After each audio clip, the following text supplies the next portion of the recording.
මෙන්න දැන් ලැබුණු පුවතක්.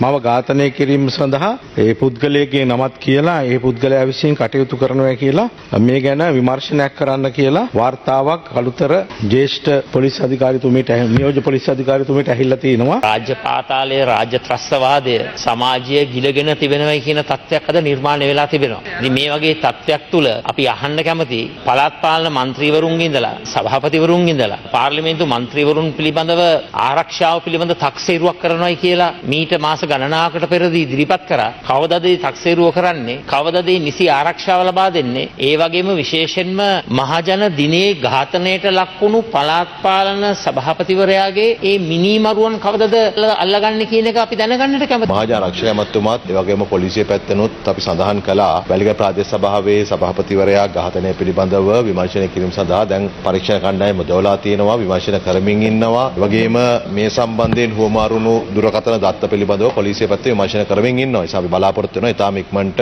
ඒ වෙඩික්කරුවන් අත්අඩංගුවට ගන්න පුළුවන්කම ලැබෙවි කියලා. ඒ වගේම මේක මෙහෙවපු අයත්. ඒ වගේම මහජන ආරක්ෂක ඇමතුමා ඇවිල්ලා පාර්ලිමේන්තුවේ දිලිදරව් කරાવી ජීවිත තර්ජන තියෙන මහජන නියෝජිතයන් සම්බන්ධයෙන් ඇවිල්ලා තියෙන වාර්තා අනුව කවර ආකාරයකටද ආරක්ෂාව ලබා දීලා තිබෙන්නේ කියලා හෝ නැත්නම් ලබා දෙන්නේ යන්නේ කියන එක. අනිත් පැත්තෙන් විශේෂයෙන්ම පළාත් පාලන മന്ത്രിවරු පාතාල සම්බන්ධකම් තියෙන එමත් සංවිධානාත්මක අපරාධ කල්ලි සමග යම් යම් සම්බන්ධකම් තියබෙන අය පිළිබඳවත් මහජන ආරක්ෂක අමාත්‍යාංශ පැත්තෙන් ඉදිරියේදී ලිදරව් කිරීම කරාවි. මොකද මේ පරීක්ෂණ දියත් වෙමින් පවතිනවා. නිසා මම ඔබතුමාට කියන්න කැමතියි මේ විමර්ශන කණ්ඩායම් වල කාර්යක්ෂමතාවය අනුව අපේ තමයි ඉක්මනට මේ කටයුතු ලිදරව් කරගන්න පුළුවන්කම ලැබෙයි. ගරු කතානායකතුමනි, මම සභාගත කරන්නම් පොලිස්පතිතුමාගෙන් නිවේදනයක් ඇහිලා තිනවා කළුතර නියෝජ්‍ය පොලිස්පතිතුමියට මාව ඝාතනය කිරීම සඳහා ගෙදරින් වාහනයෙන් එළියට බහිනකොට මම ඝාතනය කිරීම සඳහා ඒ පුද්ගලයාගේ නමත් කියලා ඒ පුද්ගලයා විසින් කටයුතු කරනවා කියලා මේ ගැන විමර්ශනයක් කරන්න කියලා වාර්තාවක් අලුතර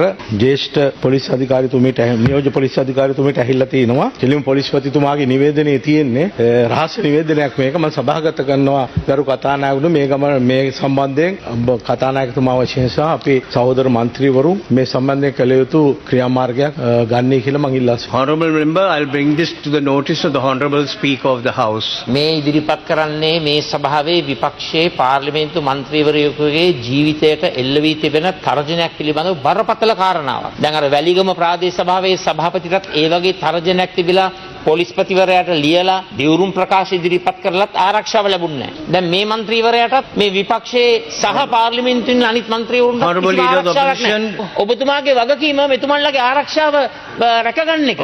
ගරු මන්ත්‍රීතුමා ලිඛිතව දීලා තියෙනවද මේක? සභාගත කරනවා කිව්ව නේද? Honorable කතානායකට මේක ලිඛිතව දීලා තියෙන්නේ. දැන් දෙන්න අවස්ථාවක් නැහැ නේ ස්වාමීනි. ඊයේ තමයි මට ඕක හම්බුනේ. එන අද ප්ලීස් මේක දෙන්න.